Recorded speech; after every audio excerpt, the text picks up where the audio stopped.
So welcome to my channel guys. नई video में आप लोग का स्वागत है। एनीवेज चलिए बढ़ते हैं हमारे अपडेट की तरफ। सो हमारा फर्स्ट अपडेट है हर्ष बेनीवाल एंड राघव चड्ढा के बारे में। तो आप लोग को पता होगा भाई रिसेंट राघव चड्ढा ने आम आदमी पार्टी को छोड़ करके बीजेपी ज्वाइन किया, जिसके बाद अभी के टाइम पर राघव चड्ढा को काफी ज्यादा लोग ट्रोल कर रहे हैं। इनफैक्ट उनके इंस्टाग्राम से लगभग 1 मिलियन फॉलोवर घटे। तो अभी के टाइम पर हर्ष बेनीवाल थोड़ा ट्रोल किए राघव चड्ढा को अपने इंस्टाग्राम के एक वीडियो में। मैं आप लोग को वीडियो को दिखा देता हूँ। यार तुम पक्का मुझसे प्यार करते हो ना? मुझे कभी छोड़ के तो नहीं जाओगे? अरे कैसी बातें कर रहे हो जाने मन, मैं क्यों छोड़ के जाऊंगा? मैं बहुत लॉयल हूँ, बहुत ज्यादा। अरे ट्रस्ट कर लो मुझ पे, मैं कहीं नहीं जाऊंगा, मम्मी कसम नहीं जाऊंगा छोड़ के।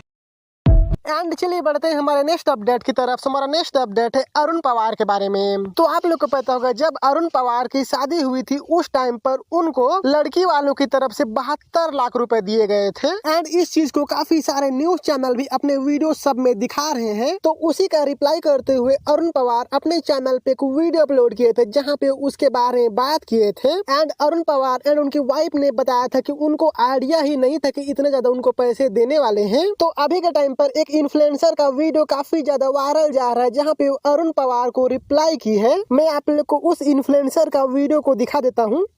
इनको लगता ही नहीं वो अमाउंट बड़ा, लोगों को पता नहीं क्यों लग रहा है यार। 21 तोला सोना और 71 लाख रुपए कैश में। जो वहाँ अनाउंसमेंट हो रही थी, चाहे आप अरुण से भी पूछ सकते हो कि उन्हें खुद उस अनाउंसमेंट के 5 मिनट पहले तक नहीं पता था कि कितना अमाउंट है या क्या सब है क्या नहीं है। तो ये भी एक काइंड ऑफ सरप्राइज ही था और हमने भी एक्सपेक्ट नहीं किया था कि ये अमाउंट इतना बड़ा लगेगा, क्योंकि भाई ये पैसे वाली फर्म है।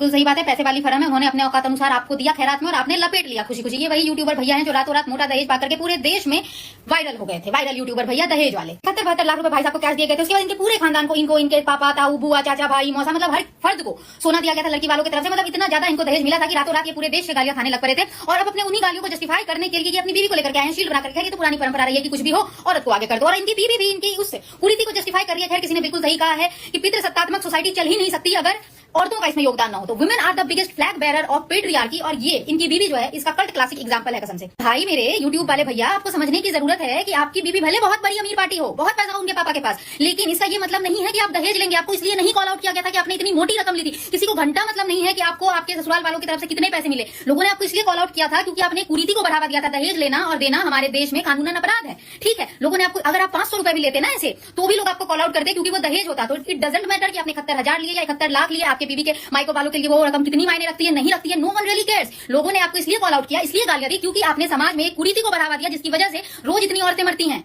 मैं मानती हूँ कि आपके बीवी के घर वालों के लिए वो रकम शायद मायने नहीं रखती, शायद उन्होंने दहेज को नॉर्मलाइज कर दिया है। लेकिन आपको देख करके और जो 400 लोग सीखेंगे दहेज को, वो भी नॉर्मलाइज करेंगे और फिर शायद उनको अननेसेसरी डिमांड्स का सामना करना पड़ेगा। और फिर उन डिमांड्स को पूरा करने के लिए लड़की के बाप को अपने किडनी गुर्दे बेचने पड़ेंगे। वो चीज, उस कुरीति को बढ़ावा देने में आपने बहुत बड़ा योगदान दिया है। और अब आप उस चीज को जस्टिफाई भी कर रहे हैं कि अरे इनके लिए ये रकम मायने नहीं रखती। किसी को मतलब भी नहीं है कि आपके लिए कौन सी रकम मायने रखती है, कौन सी रकम नहीं मायने रखती है। सीरियसली बता रही हूँ मैं आपको। इनके बगल में इनकी वाइफ बैठी हुई है जो बहुत ही बढ़ चढ़कर इनके इस कांड को जस्टिफाई कर रही है। और भाई साहब कहते हैं कि इनकी बीवी तो डॉक्टर है। अरे मेरी क्या औकात की मैं इनसे दहेज मांग लूं? इन्होंने जो भी दिया गिफ्ट दिया। भैया सभी दहेज लेने वाले लालची होंगे, यही कहते हैं कि जो भी मिला गिफ्ट में मिला। ठीक है, 71 लाख रुपए तुमको गिफ्ट मिल गया, कसम से क्रेजी भाई। हम लोग पानी को मम्मम नहीं कहते हैं भाई मेरे। इनकी बीवी इस चीज को जस्टिफाई भी कर रही है। बहन तुम डॉक्टर हो, इंजीनियर हो, जो मर्जी हो, लेकिन तुमने जो बेसिक शिक्षा होती है ना वो सच में नहीं ली। अगर ली होती तो तुमको पता होता कि समाज में ये सारी जो कुरीतियां हैं इसको बदलने की जरूरत है, खत्म करने की जरूरत है, इसको बढ़ावा देने की जरूरत नहीं है। लिटरली 2026 में बैठकर तुम लोग दहेज को नॉर्मलाइज करने की बातें कर रहे हो। शर्म आनी चाहिए तुम लोगों को। मतलब कैसे कैसे लोग, और फिर तुम लोग अपने आप को पब्लिक फिगर कहते हो कि हम तो यूट्यूबर है जी, हम तो ये है जी, वो है जी। शर्म आनी चाहिए, शर्म करो कसम से। सीरियसली रोज दहेज के चक्कर में इतनी लड़कियां मरती है, इतनी औरतें मरती हैं। मतलब लड़की के बाप को अपना जमीन जायदाद बेचना पड़ता है, घर गिरवी रखना पड़ता है अपनी बेटी की शादी करने के लिए, अननेसेसरी लड़के वालों की डिमांड्स को पूरा करने के लिए। मतलब दहेज लिटरली हमारे समाज में एक श्राप के जैसा है। एंड चलिए बढ़ते हैं हमारे नेक्स्ट अपडेट की तरफ। हमारा नेक्स्ट अपडेट है गेमर फ्लीट के बारे में। तो आप लोग को पता होगा रिसेंट बैटल ग्राउंड शो के अंदर फुकरा इंसान वर्सेस निकी तंबोली का कंट्रोवर्सी हो रखा था। उनके बीच में फाइट हो गया था। तो अभी के टाइम पर उसी पर रिएक्ट किए गेमर फ्लीट जब वो रिसेंट लाइव स्ट्रीम कर रहे थे वहाँ पर। कोई लड़की है ना भाई, डैम ब्रो, वो भी अलग ही चल रहा है ब्रो। साइबर ट्रक पंक्चर हो गया है दिल्ली डोमिनेटर से। इधर उधर जब रोड पे निकलते ना कुत्ते भौंकते रहते हैं। भाई ये मैंने फर्स्ट टाइम देखा था भाई, मेरा ऐसा खून खिलसा था ना। एंड आई होप हर एक लड़की का भी खून खिलसा हो ब्रो, क्योंकि बनता है भाई। मतलब हर एक लड़की का क्यों बोल रहा हूँ मैं, ठीक है। तुम बोल रहे हो अरे यार फ्लीट भाई, आप बोल रहे हो मेरा खून खिलसा हो, फिर बोले लड़की का खून। भाई ट्रस्ट में ब्रो, मतलब मैं इसको देख रहा था, मेरे को लगा कि भाई कुछ तो फुकरा भाई ने ऐसा बोल दिया है कि मतलब मेरे को खुद हो गया भाई। मेरे को लगा क्या कुछ तो ऐसा बोल दिया होगा यार, कुछ तो खतरनाक हो गया होगा, क्या ऐसा क्या बोल दिया यार। मतलब डिसेंट बंदे हैं भाई। जब मैंने देखा कि तो वो बोले तो वो पोक कर रही है, ठीक है, फुल पोक कर रही है, मैं तो आ गई हूँ, ये कर दूंगी, इसका ये कर दूंगी, उसका वो कर दूंगी, फुल भाई फुल ट्रैश टॉक कर रही है, ठीक है, फुल ट्रैश टॉक गंदी तरीके से, मतलब बदतमीजी कर रही है इन शॉर्ट, ठीक है। और बंदे ने बोला कि आगे चलते हैं, तो वो जो भाई हर कोई बोलता है, मतलब समझ रहे हो कि इनडायरेक्टली हर कोई, मतलब जिसको मुंह नहीं लगना होता किसी को, यही बोलता है भाई चलते रहो, कुत्ते तो भौंकते रहते हैं, हाथी चलते रहता है, कुत्ते भौंकते रहते हैं।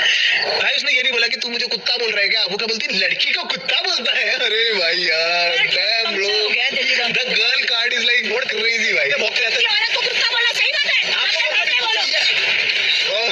क्या भाई, क्या बोलते हैं, आपको बोलना सही है, वो कह रहे हैं मैंने बोला और आपको ही बोला है, औरत अलग चाहिए भाई, डैम पंक्चर हो गया है दिल्ली का। पहले पंगे लो, मतलब पहले पंगे लो, पूरे लड़की पूरे पंगे ले रही है, रोड पे निकलते ना कुत्ते भौंकते रहते हैं, औरत को कुत्ता बोलना सही बात है। ये देखो वो उसको इशू बना रही है, या तो फिर बंदे का कोई बैकग्राउंड हो कि वो हमेशा ऐसी करता है कि मिसोजिनिस्टिक बंदा है, ये तो लड़कियों से ऐसी बात करता है। जैसे अगर दीपक कलाल यही चीज बोलता और ये यहाँ पर ये बोलती, जैसे दीपक कलाल का आया था ना, अगर दीपक कलाल यही बोलता तो एक बारी को मैं मान लेता कि ये ठीक है भाई, औरतों को कुत्ता बोलना गलत बात है, बट बंदे का कोई है ही नहीं मिसोजिनिस्टिक, कुछ वो उसका है ही नहीं आज तक कमेंट, वो एंड चलिए बढ़ते हैं हमारे नेक्स्ट अपडेट की तरफ। तो हमारा नेक्स्ट अपडेट है आलेख पांडे के बारे में। तो अभी रिसेंट टाइम में आप लोगों ने एक वायरल वीडियो देखा ही होगा, जहां पे उड़ीसा के एक 52 साल के आदमी ने अपनी बहन के कंकाल को लेकर के बैंक गए, क्योंकि वो बैंक से परेशान हो चुके थे। आप लोगों ने इस न्यूज के बारे में सुन ही लिया होगा। तो उस 52 साल के बंदे को आलेख पांडे ने 10 लाख रुपए देने की बात की थी। तो अभी के टाइम पर आलेख पांडे बताए कि उनको उस 52 साल के बंदे के बारे में पता चल चुका है। वो क्या बोले आप लोग देखो। और अभी उनका बैंक अकाउंट, बहुत बहुत धन्यवाद आप सबकी मदद से, आप सबके सहयोग से, जीतू मुंडा जी से, उड़ीसा के वो इंसान जिनको बैंक जाना पड़ा अपनी बहन के मृत शरीर को लेके, उनसे हमारा संपर्क हो गया है और अभी उनका बैंक अकाउंट खुलने की कुछ फॉर्मेलिटी हो रही है। वो होने के बाद जो हमने उनको वादा किया है 10 लाख रुपए की राशि, वो उनको हम देंगे और भगवान करे उनको जीवन में और तकलीफ ना आए। आगे जो भी इस बारे में अपडेट होगा हम आपको यही बताएंगे। एंड चलिए बढ़ते हैं हमारे नेक्स्ट अपडेट की तरफ। हमारा नेक्स्ट अपडेट है समय रैना एंड रणवीर अलाहाबादिया के बारे में। तो आप लोगों को पता होगा, जब इन दोनों का एक टाइम पर कोलैब आया था तब काफी बड़ा कंट्रोवर्सी हुआ था। तो अभी जल्द ही इन दोनों का फिर से एक कोलैब देखने को मिलने वाला है, जो कि मिलने वाला है कपिल शर्मा शो में। तो कितने सारे लोग एक्साइटेड है इस एपिसोड के लिए, आप हमें कमेंट में बताएं।